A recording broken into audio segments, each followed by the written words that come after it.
Complainte historique sur le fameux duel. Monsieur Capot de Féide ayant insulté Lélia.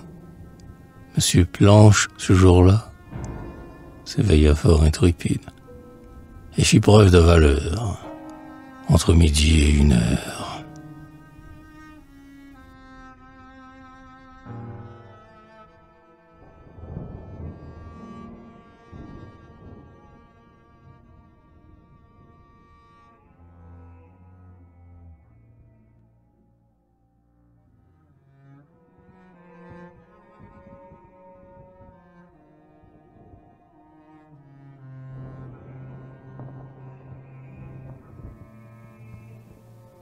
Il écrivit une lettre dans un français très correct, se plaignant que, sans respect, on osât le méconnaître. Et, plein d'indignation, il passa son pantalon.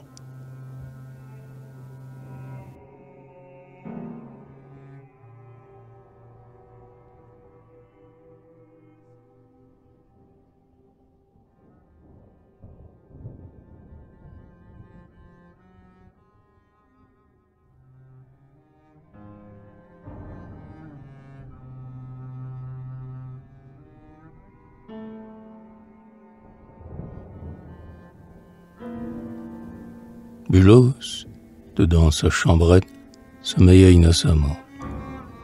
Il s'éveille incontinent et bâille d'un air fort bête. Lorsque Planche entra soudain, un vieux journal à la main.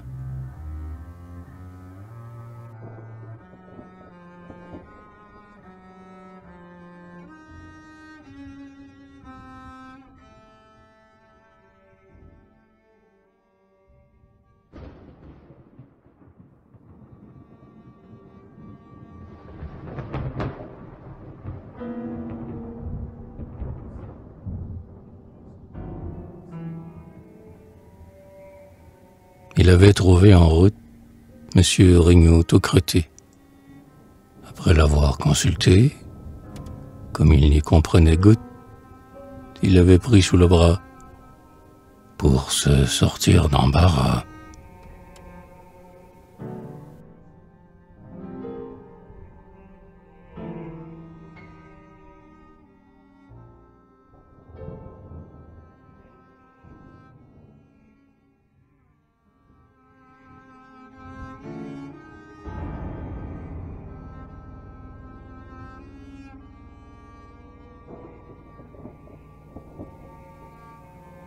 Ayant écouté l'affaire, Bulos dit « En vérité, ne soyez pas irrité si je ne vous comprends guère. C'est que j'ai l'esprit très lourd et que je suis un peu sourd. »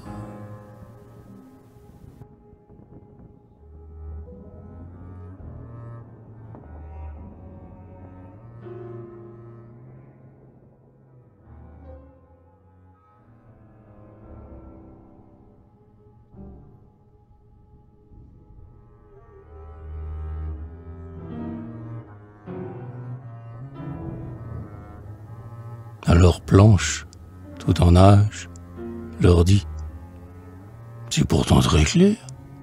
À l'Europe littéraire, on doute de mon courage. Afin de le leur prouver, je suis venu vous trouver. »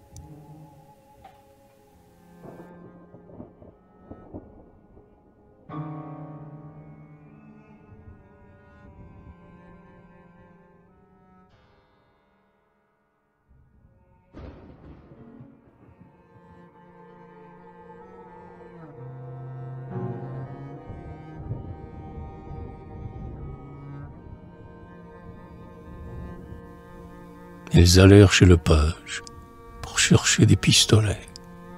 Mais on leur dit qu'il fallait mettre son écu en gage.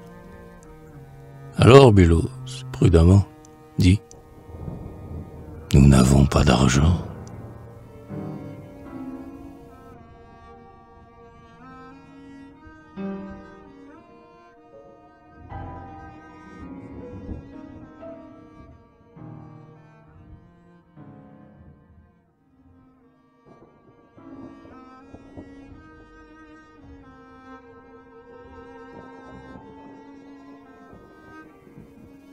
Ils prirent les dames blanches pour s'en aller à Meudon acheter des mirlitos, afin que Gustave Planche pût faire baisser le ton à messieurs du feuilleton.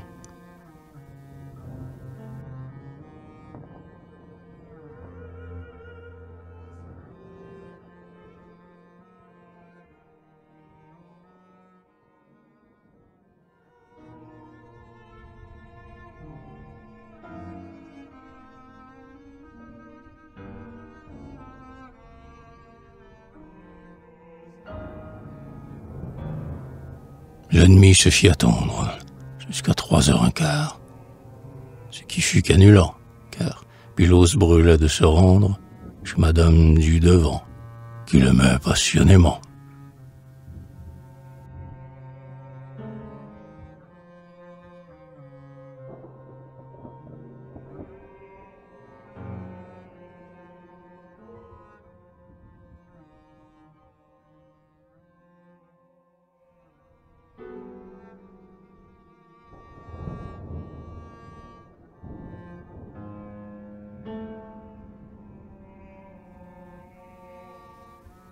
Enfin, dans un beau carrosse, par 2 beaux chevaux tirés, Feuillé de parut, paraît, comme pour un jour de noces.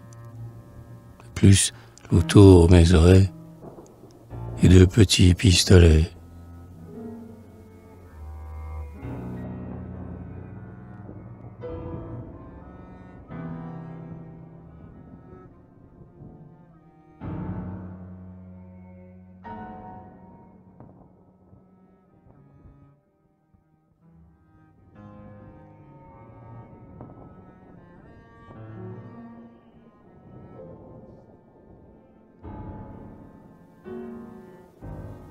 Alors les témoins, tous 4, devant donner le signal, retardent l'instant fatal où l'on allait voir combattre ces 2 grands littérateurs qui faisaient frémir d'horreur.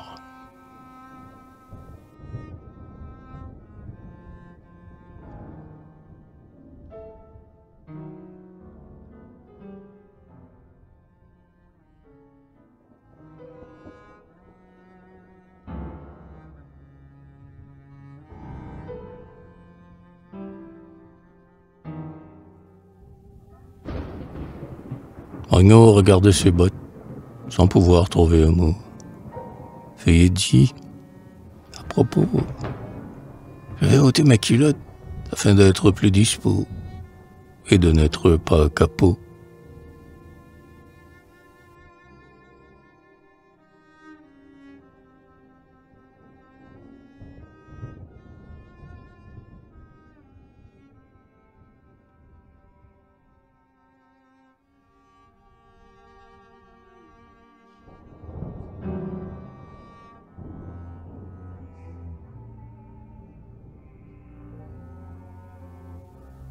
Bilos, s'asseyant par terre, saisi d'un effroi mortel, s'écria « Au nom du ciel, mes amis, qu'allez-vous faire?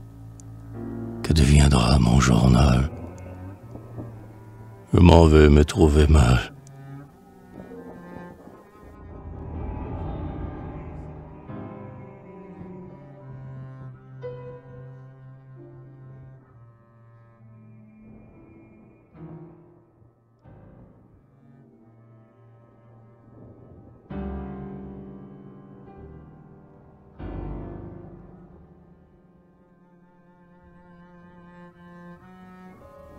Monsieur, écoutez de grâce, dit Regnault aux assistants. Je ne suis pas éloquent, mais mettez-vous à ma place. Je crois que certainement nous sommes tous bons enfants.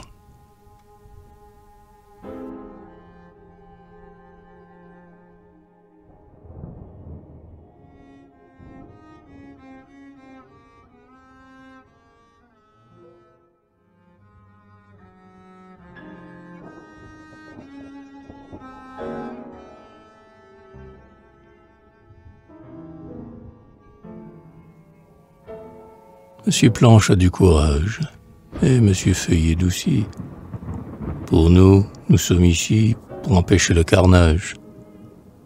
Votre journal est charmant, le nôtre pareillement.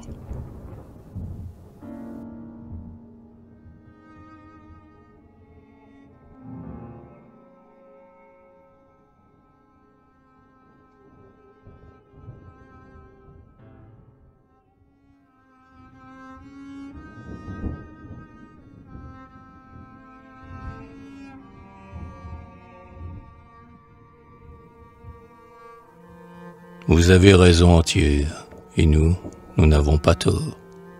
Vous ne craignez pas la mort, et nous ne la craignons guère. Je crois, sans vous offenser, qu'il est temps de s'embrasser.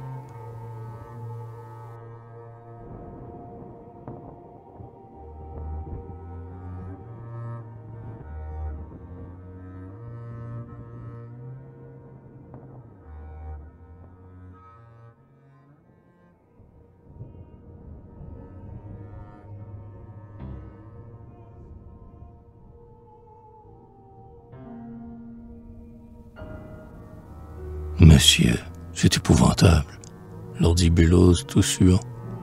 George Sand, assurément, est une femme agréable et pleine d'honnêteté, car elle m'a résisté.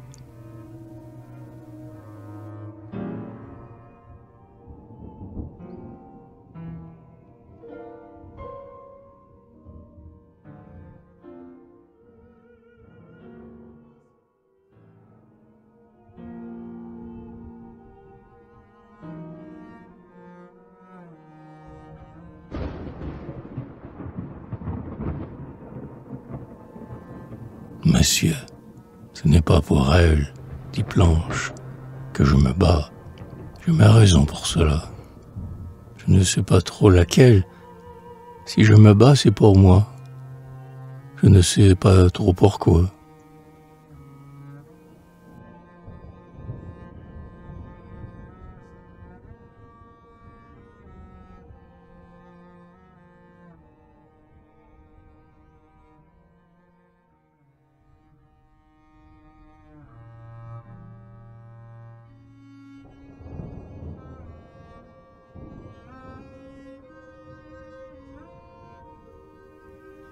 Bellows, qui chargeait les armes avec du plomb à lapin, le prit alors sur son sein et le baigna de ses larmes en lui disant « Mon enfant, vous êtes trop véhément. »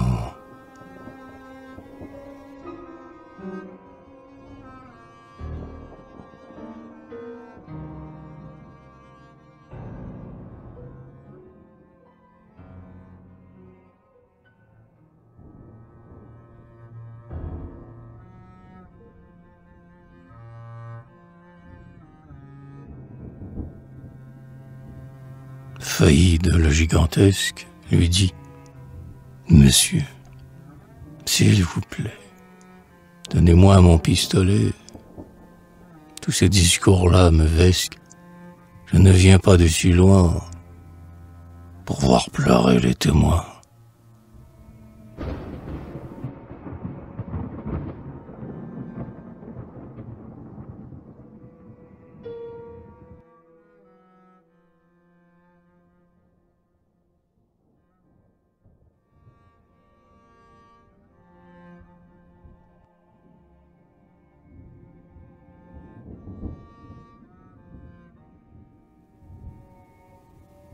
Les combattants en présence firent feu des 4 pieds. Planche tira le premier à 100 toises de distance. Faïd, comme un éclair, riposta, 100 pieds en l'air.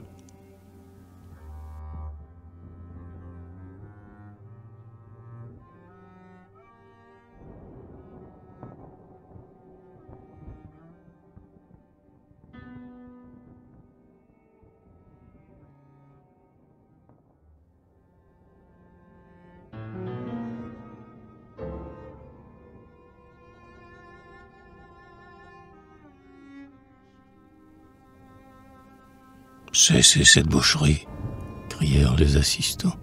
C'est assez répandre un sang précieux à la patrie. Planche a lavé son affront par sa détonation.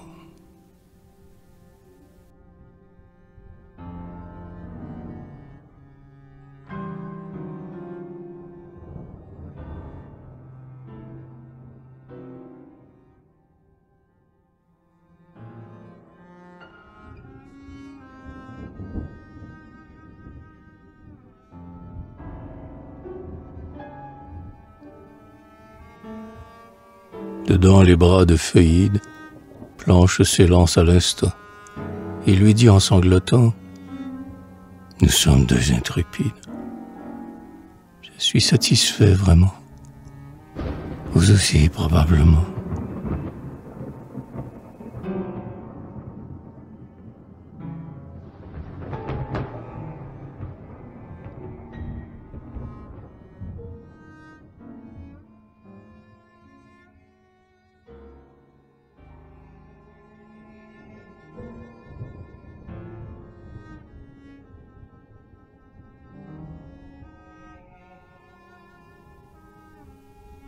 Alors ils se séparèrent, et depuis ce jour fameux, ils vécurent très heureux. C'est de cette manière qu'on a enfin reconnu de George Sand la vertu